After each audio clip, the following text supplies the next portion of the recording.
Innal hamdalillah nahmaduhu wa nasta'inuhu wa nastaghfiruh wa na'udzu billahi min shururi anfusina wa sayyiati a'malina may yahdihillahu fala mudhillalah wa may yudlilhu fala hadiyalah. Asyhadu an la ilaha illallah wahdahu la syarikalah wa asyhadu anna Muhammadan abduhu wa rasuluhu alladzi la nabiyya ba'dah amma ba'd. Qala Allah ta'ala fil Qur'anil Karim, a'udzu billahi minasyaitonir rajim. Alladzina yastahibbuna al-hayata ad-dunya 'alal akhirah wa yasudduna 'an sabilillah wa yabghunaha 'iwaja. Ulaika fid dhalalim ba'id. Wa qala Nabi sallallahu alaihi wasallam, fa inna khairil hadis kitabullah wa khairul huda Muhammadin Rasulillah wa syarrul umuri muhdatsatiha wa kullu muhdatsatihal bid'ah wa kullu bid'atin dhalalah wa kullu dhalalatin finnar. Rawahu Muslim. Masyarul muslimin, sedang Jum'ah yang dimuliakan Allah Subhanahu wa ta'ala, sekarang sedang gencar-gencarnya menuduh Panji Gumilang itu adalah seorang yang tersesat dan sesat. Dan semuanya sudah tahu apa alasan kesesatan beliau itu. Karena beliau itu sudah merubah kaidah-kaidah akidah. Di antaranya mengatakan bahwa Al-Quran itu bukan kalamullah, tapi kalam Kanjeng Nabi Muhammad SAW, dan lain-lain. Sudah viral dan semua sudah tahu. Jadi layak dituduh sebagai dhal wa mudil, dirinya sesat dan mengajak orang yang lain sesat. Itulah tentang pondok pesantren Al-Zaitun yang sudah lama kita kenal, kita ketahui kenyelenehannya. Sebenarnya Islam itu agama yang tinggi, agama yang benar, agama yang pasti benarnya, dan hanya Islamlah yang akan diterima Allah. Inna dina indallahil Islam. Oleh karena itu, kenapa agama Islam yang sering direwong, sering dihina, dihalang-halangi dan sebagainya. Ini menunjukkan bahwa Islam itu agama Allah yang sebenarnya.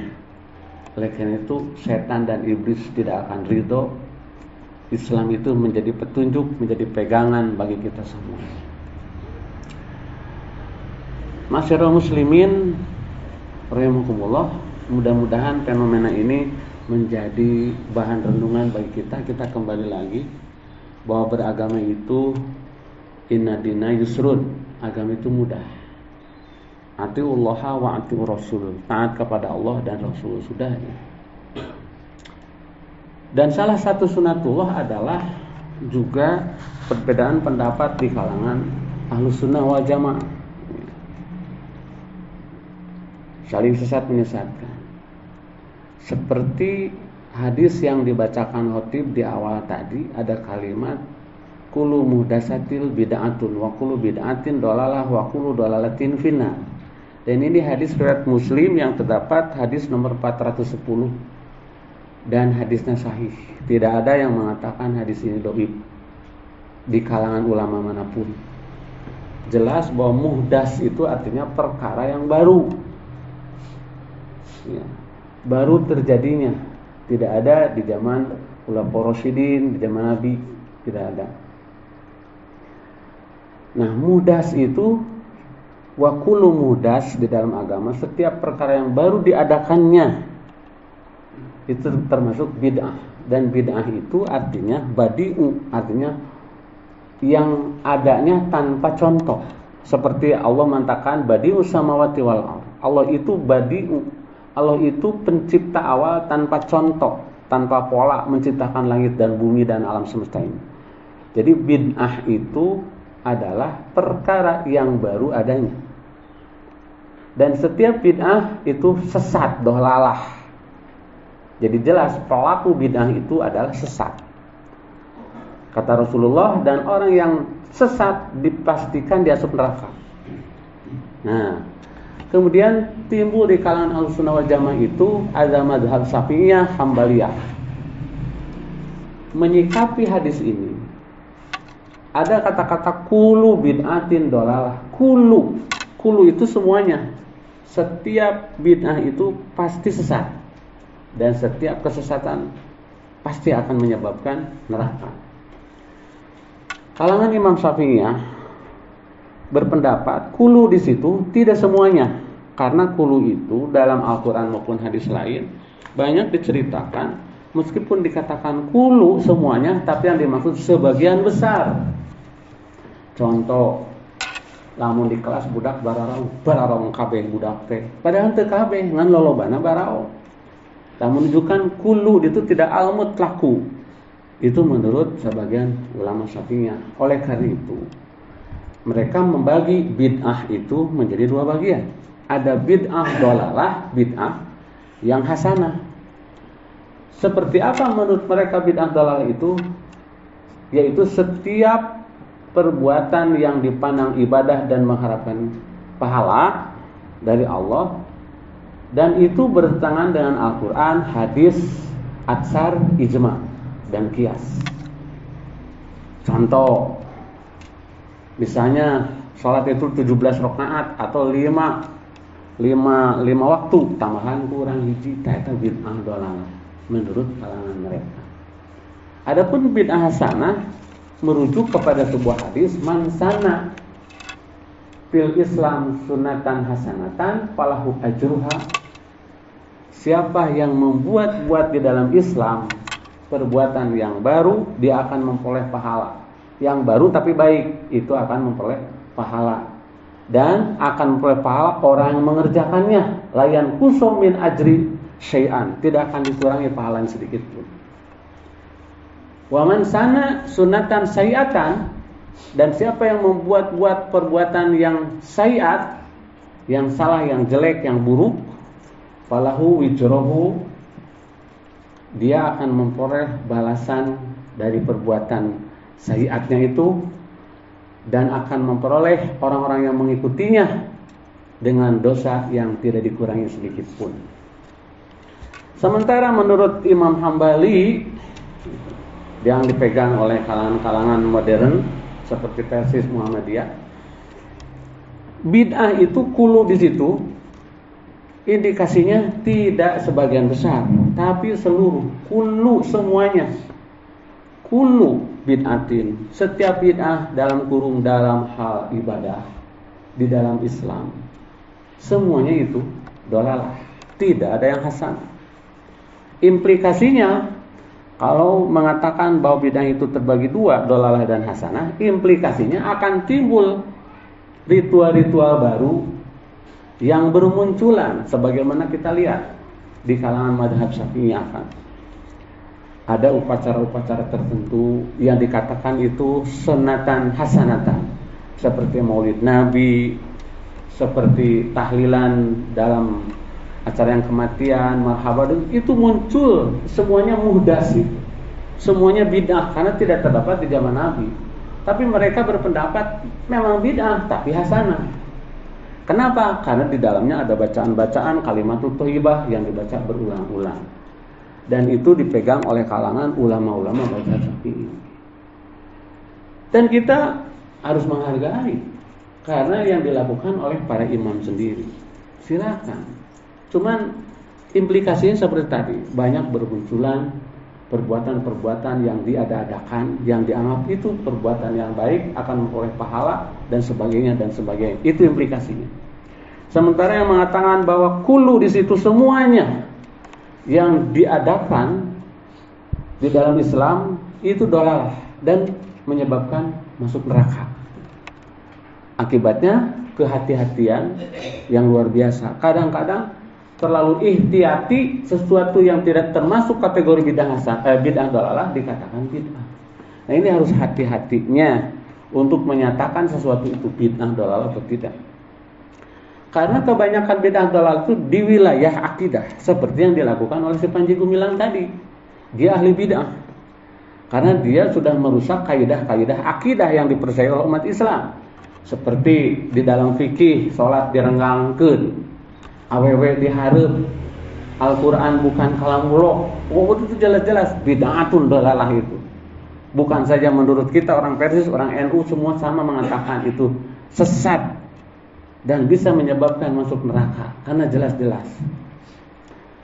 Nah, sementara yang disebut bid'ah dalalah itu kalau memenuhi kriteria menurut para ulama jumhur, yang disebut bid'ah itu apa sebenarnya bid'ah dalalah itu? Yaitu al-bid'atu tariqatu fid-din mukhtarafatun tudai'u syari'ati yuqsadu bisuluki 'alaihal mubalaghatu fit ta'abudi lillahi ta'ala. Itu dalam kitab Al-I'tisam juz 1 halaman 37. Jadi yang disebut bid'ah itu sebuah cara di dalam agama yang diada-adakan, inovasi bentuk ritual ibadah yang menyerupai syariat jika ibadah, padahal itu dicontohan pun Nabi, dan bermaksud berlebih-lebihan di dalam beribadah, berlebih-lebihan. Nah, seperti upacara-upacara yang dianggap itu memperoleh pahala tertentu, kemudian diviralkan, didakwahkan. Nah, di kita, di kalangan mazhab Hambali tidak dikenal bid'ah hasanah, karena ada juga bid'ah semua dolalah. Tetapi ada wilayah maslahah mursalah dan muhson. Nah, muhsan itu perbuatan yang tidak dilakukan oleh zaman Rasulullah, tapi tidak termasuk bid'ah. Itu termasuk muhsan, baik. Jangan disebut bid'ah seperti itu. Seperti Syekh Ibnu Taimiyah, seorang ulama yang pemberantas bid'ah, tapi beliau suka membiasakan setiap ba'da salat subuh tidak incah balilahan cek bahasa Sunda. Tara kalau hati masjid maca surat Al-Fatihah berulang-ulang sampai waktu duha. Contohnya di zaman Nabi. Tapi beliau lakukan untuk beliau sendiri. Itu muhsan namanya. Kemudian Imam Ahmad bin Hambali setiap ngajar hadis wudu dulu, berparfum dulu. Itu sudah dibiasakan, dianggap sebuah kewajiban oleh beliau sendiri. Itu muhsan, bukan bid'ah. Itu hati-hatinya untuk menjatuhkan vonis seseorang itu bid'ah atau masalah mursalah atau muhsan. Barakallah. Hamdan wa syukrulillah, asyhadu an la ilaha illallah wa la syarikalah, wa asyhadu anna Muhammadan abduhu wa rasuluhu allazi la nabiyya ba'dah, amma ba'du. Sidang Jumat yang dimuliakan Allah Subhanahu wa taala. Khatib teringat wasiat yang disampaikan oleh almarhum atau al-Qur'an Bapak Kiai Haji Siddiq Amin Aminullah, bahwa di kalangan Persatuan Islam atau Persis sekarang ini cek bahasa Sunda mah kudu landung kandungan layak aisan. Amun dakwah teh ulah hayang puas, tapi kudu jelas. Sajelas-jelasna sajenter-jenterna. Ulah hayang puas tapi kudu jelas. Tong hayang keras tapi kudu lugas supaya bisa sampai. Oleh karena itu sudah tidak zamannya lagi kita saling mencaci maki, saling menuduh si anu ahli bid'ah. Tidak boleh. Si anu sesat, tidak boleh. Kecuali ada data dan dasar yang kuat, yang qat'i. Apalagi kita bukan seorang ulama. Ya. Jadi saling menghargai itu caranya adalah memahami. Kalau tidak paham ya itu tadi asal bener ulang teh. Wah, saya tahu tukang tahlilan bid'ah, dalalah, teu meunang gitu. Meskipun benar enggak oleh jangan diucapkan. Hargai saja. Yang penting kita jangan sampai, kita dakwah terus jalan agar terjalin ukhuwah dan silaturahmi berjalan. Jadi geus usum ayeuna mah seueur baeudan, Pak. Dia berbeda pendapat. Ya, membaur nya. Nah, ada urang oge sarua ijtihad itu ijtihad, urang ijtihad. Jadi Misalnya kita sholat dengan orang yang kunut, sholat aja kita tidak usah kunut. Jangan merasa terhusu ada yang kunut teh. Jangan egois seperti itu. Karena semuanya punya rujukan, punya dasar seperti tadi. Ulama ini menunjukkan ada bid'ah sana. Ya, hak mereka dan ulama termasuk ulama Syafi'iyah, termasuk Salafiyah juga. Dan yang berpendapat bahwa kulu di situ semuanya bid'ah sesat, itu juga dipegang oleh para ulama. Dan para ulama, para imam yang di luhur pasti dihargaan. Itu sugan memusuhan itu ada di sana. Nah, jadi sudah saatnya kita saling menghargai dalam perbedaan pendapat ini. Kalau di wilayah non akidah, di wilayah syariah. Tapi kalau akidah tidak ada lagi. Seperti yang dilakukan oleh Panji Gumilang. Karena beliau sudah mengganggu kaidah-kaidah akidah, merubah keyakinan kita. Bukan di wilayah ijtihadiyah, bukan di wilayah fikih, tapi wilayah akidah. Jadi amun aya jelema pahamna din akidah nyeleneh, ya itu sesat, geus tong ngasa-asa deui. Karo Al-Qur'an cenalin firman Allah eta mah ucapan Nabi Muhammad, eta jalma teh geus tong diragukeun sesat, bid'ah, neraka. Mun manehna teu tobat. Lamun teu insaf-insaf. Nah, jadi seperti itu para bapak yang dimuliakan Allah Subhanahu wa taala. Jadi marilah kita masing-masing memperdalami pengetahuan orang-orang dari kalangan yang berbeda pendapat dengan persatuan Islam harus memahami sehingga mereka memaklumi. Oh, Persis gigi. Jadi tidak menghina Persis. Orang Persis terhadap kaum NU karena sudah tahu ya, dasarnya, kaidah-kaidah yang digunakannya, turukulnya udah tahu. Oh begini. Jadi satu sama lain saling memahami, saling mengetahui. Akibatnya kan nanti dituntut oleh Nabi harus bertasamuh. Jangankan bertasamuh dengan sesama berbeda pendapat ini, dengan sesama beda agama pun lakum dinukum waliyadin. Agama mereka untuk mereka, agama kita untuk kita. Dan tidak diajarkan dalam Islam memerangi orang-orang kafir. Tetapi kalau orang kafir memerangi kita, pantang untuk mundur. Seperti itu. Itulah inti ajaran Islam, yaitu ukhuwah dan akhlakul karimah. Semoga kita semuanya bisa lebih memahami tentang keislaman kita, dan kita lebih iltizam kepada ulama-ulama yang kita yakini memiliki kemampuan masing-masing, dan sisanya kita saling menghormati, saling menghargai perbedaan pendapat. Sidang Jumat yang dimuliakan Allah Subhanahu wa taala, itu saja yang bisa disampaikan, mudah-mudahan manfaat. Kita akhiri dengan doa, Rabbana atina fid dunya hasanah wa fil akhirati hasanah wa qina adzabannar.